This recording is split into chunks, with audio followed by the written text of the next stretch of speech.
Lucid dreaming लोग जानबूझ के भी करते हैं। वो क्या होती है कि इंसान के ऊँघने और सोने के दरमियान एक सेक्शन है जब रूह ने परवाज़ करना है। इसको OBE कहते हैं, आउट ऑफ बॉडी एक्सपीरियंस। तो जैसे ही वो रूह ने परवाज़ करना होता है, ये क्या करते हैं जानबूझ के, इसका एक रिचुअल होता है, वो गैर ज़रूरी डिस्कशन है। उस दौरान ये जागते हैं जान के, तो ये अपने बदन से जुदा हो जाते हैं, इनको अपना बॉडी नज़र आती है।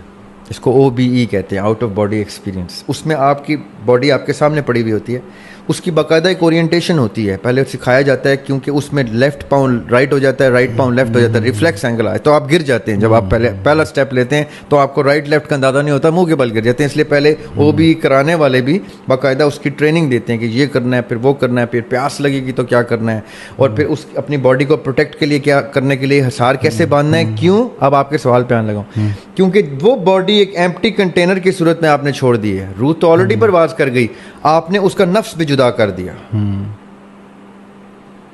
जो अब आपको नजर आ रहा है, जो आप वॉक करेंगे, आपका नफ्स है, वो रूह नहीं, वो नफ्स जुदा हो गया, जिसको हम ज़ात भी कहते हैं, जिसको कुरान ने करीन भी कहा है।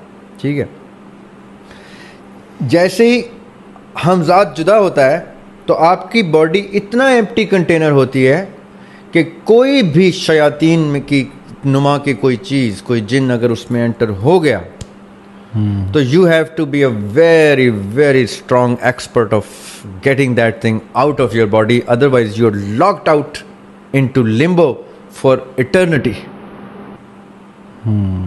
फिर वो आपके जिस्म के साथ क्या क्या करवाए और कब तक करवाए, वो उसकी मर्जी है। अगले दिन उसने क्या क्या कर दिया, मैं वो बयान भी नहीं करना चाहता।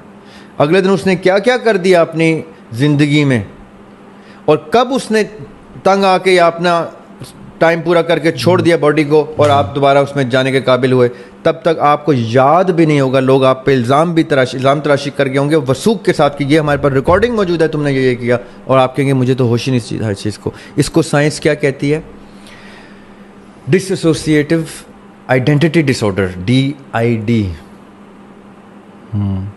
अब आपने समझ नहीं, बात ये कहीं बड़ी डिटेल में जा रही है। इसको स्प्लिट पर्सनैलिटी डिसऑर्डर भी कहते हैं, इसको स्किज़ोफ्रेनिया भी कहते हैं।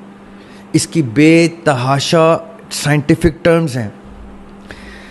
मैं क्यों कुरान से मोहब्बत कर चुका हूं, मैं I am in love with Quran. Quran इसका भी हल दे देता है। यानी ये ऐसा मुकम्मल नुस्खा है। यासिर भाई, मैंने ग्रंथ पढ़े, मैंने वेद पढ़े, मैंने गीता पढ़ी, मैंने महाभारत भी पढ़ ली, मैंने बुद्धिज़्म पढ़ा, मैंने जैनिज़्म पढ़ा। मैंने कहा यार मैं सब पढ़ूं, जुडिज़्म तो हमारे लिए वाजिब है पढ़ना, क्रिश्चियनिटी तो वाजिब है, मैं वो भी पढ़ूं जो मना है। मैंने टेलीपैथी पढ़ी, मैंने पामिस्ट्री पढ़ी, मैं प्रैक्टिकल पामिस्ट्री की हुई है, practical palmistry, just to see how it works and why is it हराम। मैंने हर वो ऑकल्ट साइंस में अपने ये बाल सफ़ेद किए हुए हैं कि अगर आप मुझसे पूछेंगे तो मैं आपको, मेरी जो मैं किताबों की जिक्र कर रहा हूँ, उन किताबों में ये सारा मवाद मैंने लिख छोड़ा है कि तुम्हें क्या क्या किताब पढ़ने की अब ज़रूरत नहीं, तुम्हारे भाई ने ये काम तुम्हारे लिए कर लिया, इसमें क्या क्या चीज़ है जो काम किया वो ले लो, बाकी पढ़ने की भी ज़रूरत नहीं। ये मेरा फ़र्ज़ समझ के मैंने कर दिया। अब मैं आपको बताता हूँ, ये जितनी साइंटिफिक डिसऑर्डर्स हैं, इसका एक इलाज कुरान ने इतना खूबसूरत दिया हो, और वो आयतुल कुर्सी।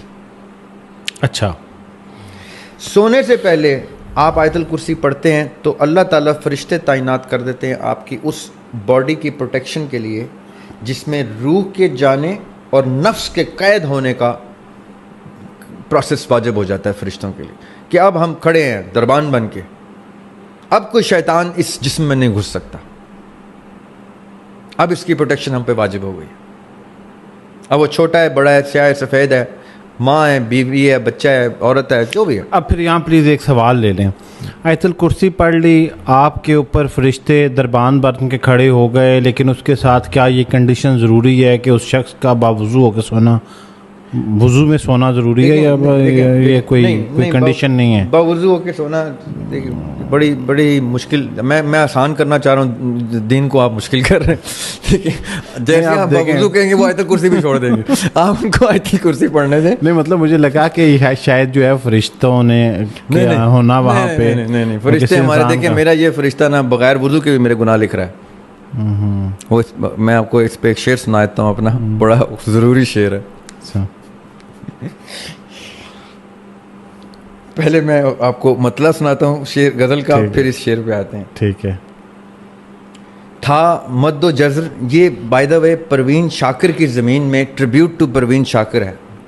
कुल उर्दू अदब में एक शायरा है जिनको ट्रिब्यूट दिया है अदीम हाशमी ने अपनी किताब में। हालांकि बहुत असातिज़ा को, मेल असातिज़ा को ट्रिब्यूट दिया अपनी आखिरी किताब में। एक शायरा का नाम लिया है परवीन शाकिर के, हैं तो वो मेरी हम असर, मेरे वालिद साहब लिख रहे हैं क्योंकि उनकी कंटेम्प्रेरी थी, हैं तो मेरी हम असर, लेकिन मैं उनको असातिज़ा की लिस्ट में लिख के उनको ट्रिब्यूट दे रहा हूँ उनकी गज़ल की ज़मीन में, क्योंकि वो कूच कर चुकी थी, वफात पा चुकी थी। अच्छा, उनकी एक गज़ल है, उसकी ज़मीन में मैं आपको 2 अशार सुना रहा हूँ। मैंने लिखी गज़ल पूरी है, अशार सुना। था मद्दो जज़र अब तो उतर जाना चाहिए, था मद्दो जज़र अब तो उतर जाना चाहिए, इस उम्र में तो यार सुधर जाना चाहिए।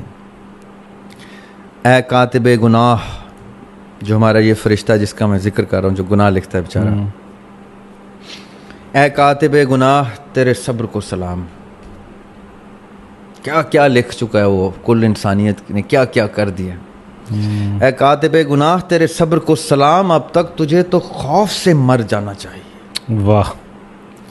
तो ये फरिश्ता तब भी तैनात है जब मैं बेवुजू हूं। तो फरिश्तों के पास ऐसी कोई लिमिटेशन नहीं है कि वुजू में नहीं है तो मत जाओ उसके पास। फरिश्ते तब भी जाएंगे अल्लाह के हुक्म के मतलब आयतुल कुर्सी आपने पढ़ ली, किसी भी हालत में पढ़ ली। ये मेरे माओं को रिक्वेस्ट है, अपने बच्चों को आयतुल कुर्सी सिखा दें और उनसे कहें कि चाहे तुम दिन में सो या रात में सो, घर में सो या हॉस्टल में सो या दोस्तों के घर स्लीप ओवर में सो, एक काम कर लो कि तुमने आयतुल कुर्सी पढ़ के सोना है। उससे क्या होगा, जो गैर ज़रूरी प्रॉब्लम्स जिनको स्प्लिट पर्सनैलिटी डिसऑर्डर तक कहते हैं, जिनको स्किज़ोफ्रेनिया तक कहा जाता है, ये इतनी बड़ी साइंस है, ये कभी हम फिर किसी इसके ऊपर भी सैर असल गुफ्तगू कर लेंगे।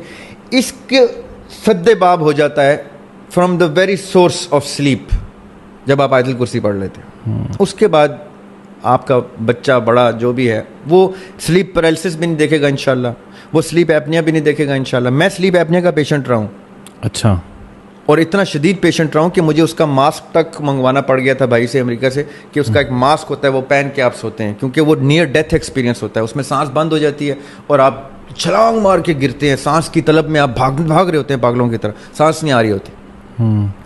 फिर मैंने जब अल्लाह ताला की तरफ रुजू किया और कलाम में पाक पढ़ना शुरू किया, मैंने कहा कि देखूं तो सही कि ऐसे क्या मामलात हैं जिसमें जो दीन में जिसका इलाज नहीं, ऐसा हो नहीं सकता। मेरी सारी बीमारियों को, मुझे बहुत सी बीमारियों से अल्लाह ताला ने नवाजा था, अल्लाह बड़ा करम है मेरे ऊपर, अल्लाह ताला ने इस तरह की नेमतें बहुत दी हैं मुझे। तो मुझे उनसे डायरेक्शन मिली, तो मैंने आयतुल कुर्सी से अपना स्लीप एपनिया का इलाज निकाला। जब मैं भूल जाता हूँ आज भी किसी वजह से, जल्दी में बेध्यानी में पढ़ते पढ़ते लिखते लिखते कि किताब वहीं पे सर रख के सो गया, तो मुझे स्लीप एपनिया जगाता है और मैं हंसता हूँ, मैं कहता हूँ आयतुल कुर्सी नहीं पढ़ी ना, ये तुझे इसलिए थप्पड़ पड़ा।